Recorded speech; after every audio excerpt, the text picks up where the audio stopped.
Hi, I'm Jamie with Jalen Co. Normally on this channel, we focus on creating some hand lettering and listening to a devotional to create some unique, quiet time with God.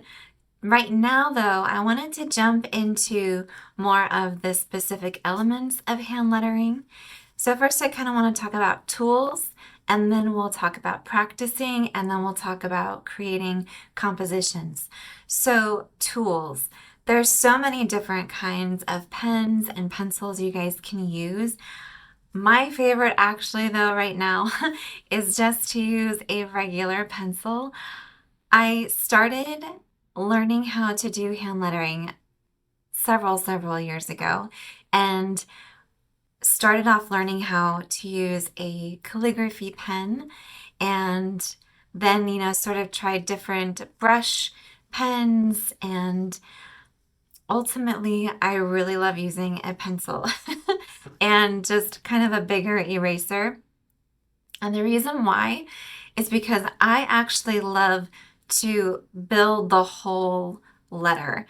I like to shape it as much as I can, and I just really enjoy that process. So, if you are just starting with hand lettering, having just a regular pencil is the perfect tool. It's erasable, you can make your letters bigger or smaller, and it's just such an easy way to jump into it, especially if we're focusing more on spending time with God and creating a lovely journal to look through and reflect on. A pencil is just a quick, easy grab, and or a pen, but pencil is erasable, so that's a really good benefit. The next thing I want to talk about is practice. Like I said, I started several years ago, and my husband had gotten me a really great intro to calligraphy book. And that was great because what you're really doing is practicing your hand motions and you're practicing making line movements over and over and over. And that's really the best practice. So if you've never started with any kind of hand lettering, even just practicing simple diagonal lines or practicing curved lines on your paper in your notebook, it's just the repetition, it's creating muscle memory, and then you're going to be able to have more control and have a steadier hand.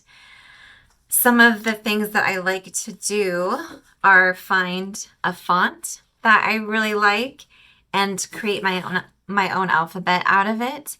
So even if you just go onto Pinterest or Google and look at fonts, then you can be like, oh, that one's really cool. I want to learn how to do that one. And you just mimic it. So I've, created here an alphabet. And so then as I'm creating the alphabet, I just keep going over and over it again. Here's another one, different. But that also gets you into the practice of that motion. And that's the other reason I like to use pencil a lot, is because certain kinds of pens might feel inhibiting if you're trying to do a specific kind of font. So just practice the letters often and not even in any particular order. It can be a certain word or phrase and just hand letter it to death. So then that sort of leads into composition and creating something. So what I like to kind of go from is picking 2 to 3 different kinds of fonts and then potentially a little illustration. I'm not an artist, but I can do, little flowers, and those are things that you can also practice.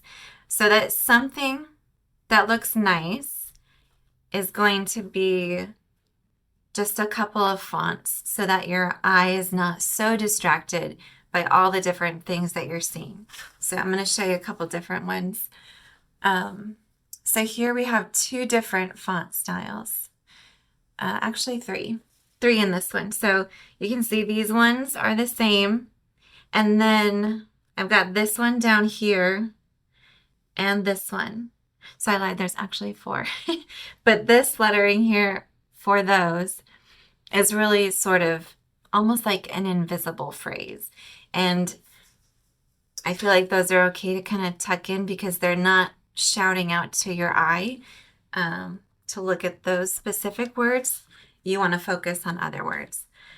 Let me show you. I'm supposed to have these marked for easy finding. Right. Here's one. Okay, this one is just 2 fonts. So it's the large lettering, the oversized, and then the very small sort of invisible words, plus a little floral design there. So that's easy on the eyes and it's easier to focus on what it says. Now, an example that I have from when I first started, a couple examples actually. So something like this, it's not awful, but it is a little jumbled looking. And it's really just because there's so many different styles to look at. Your eye can't really focus on what you want the focus to be on. Here's another one that we did. Just so much going on. And it's all over the page, right? So it's not easy to flow through and read clearly. So those are things to think about. I've got another one here that I did from earlier on with a little bit of color, but it's more simplified fonts. So these kind of are the main fonts, and then these ones are similar, and then I've got one different one up there. So 2 to 3, maybe even 4 if it's a very simple one that's just sort of like not one that's going to jump out at people, and then a little design. So those are good things to keep in mind as you're going through with hand lettering. But really, as we're going through our devotion series and we are putting those hand lettered words onto our journal, I don't want that to become a frustration. The whole point of this is to enjoy a creative, quiet moment with God. And so what I would suggest is just to keep your journal open for the day and come back to the devotional videos as you get the chance and add to them, erase them, fix them as you get little pockets of time if you can't complete a whole one that we're doing together. But what's been really neat is as I flip back through these journals where I have these hand lettered pieces, is they refresh me and they bring me joy because I look at something and it's those instant word pops that mean something to me because I've created them and those specific words have, been written more on my heart. So I hope that was helpful for you. Especially if you're new to hand lettering, there are probably many of you out there who do this already and are very accomplished. So I'm excited to see things that you guys create and hear about how the hand lettering with the devotion is impacting your day. So good to be with you guys. Thanks so much for joining. See you soon.